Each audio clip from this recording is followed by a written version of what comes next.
Welcome back to Lekana's Flavor Studio. අද අපි හදන්නේ ingredients තුනකින් හරිම ලේසියෙන්ම ඒ වගේම රසට අපිට හවස තේ බොන වෙලාවට වගේම කවුරු හරි ගෙදරට අමුත් එක්ක ආවම පිළිගන්වන්න පුළුවන් රසම රස ස්වීට් එකක්. ඒ වගේම මේක හදන්න හාල් පිටිවත් පාන් පිටිවත් ගෑස්වත් අවන්වත් වමනා කරන්නේ. අපි බලමු මොනවාද ඕන කරන ingredients කියලා. මුලින්ම කුඩු කරගත් සීනි, දිය කරගත් butter, මද රස්නේ උණු වතුර, රුලන්. අපි රුලන් තමයි පාවිච්චි කරන්නේ පාන් පිටි හාල් පිටි වෙනුවට. උකු කිරි, vanilla essence, ඒ වගේම හීනියට කපාගත් වියලි මිදි. අපි දැන් මේ රුලන් ටික බෙද ගන්නයි යන්නේ. අපි රුලන් ටික බෙද ගන්න එක තාච්චියකට එකතු කරගන්නවා. ඊට පස්සේ ඒක බෙදෙන කම්ම හොඳින් කලවම් කරගන්නවා.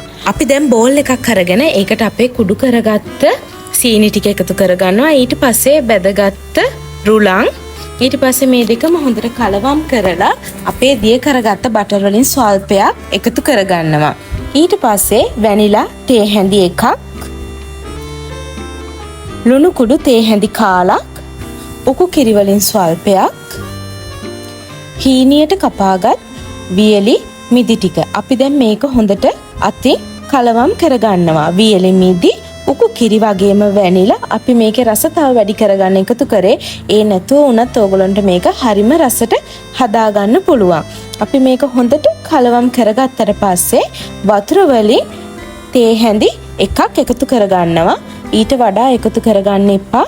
මේකේ වතුර ගතිය වැඩි වෙයි. ඊට පස්සේ මෙන්න මේ පදමට හදාගත්තට පස්සේ අපි බටර් තවරගත්ත ට්‍රේ එකකට අපේ මිශ්‍රණය එකතු කරලා ඒක හොඳට තුනී කරගන්නවා. අපිට කෑලි කපා ගන්න පුළුවන් වෙන ප්‍රමාණය වෙනකම්ම. ගොඩක් ලොකුවට මහතට නැතුව මෙන්න මේ වගේ ප්‍රමාණයට තුනී කරලා අපි දැන් කොටු කපා ගන්නයි යන්නේ. මේ වගේ හීනි තීරු කපලා ඊට පස්සේ තීරු වලින් මේ වගේ කොටු කපා ගන්න පුළුවන්. මේක හරිම ලේසියෙන් ඒ වගේම හරිම රසට ඒත් එක්කම ingredients අඩු ප්‍රමාණයකින් හදා ගන්න පුළුවන් හරිම රස ස්වීට් එකක්. ඕගොල්ලොත් මේ විදියට රුලන් වලින් මේ ස්වීට් එක හදලා කාලා බලලා කියන්න රසයිද කියලා. Thanks for watching.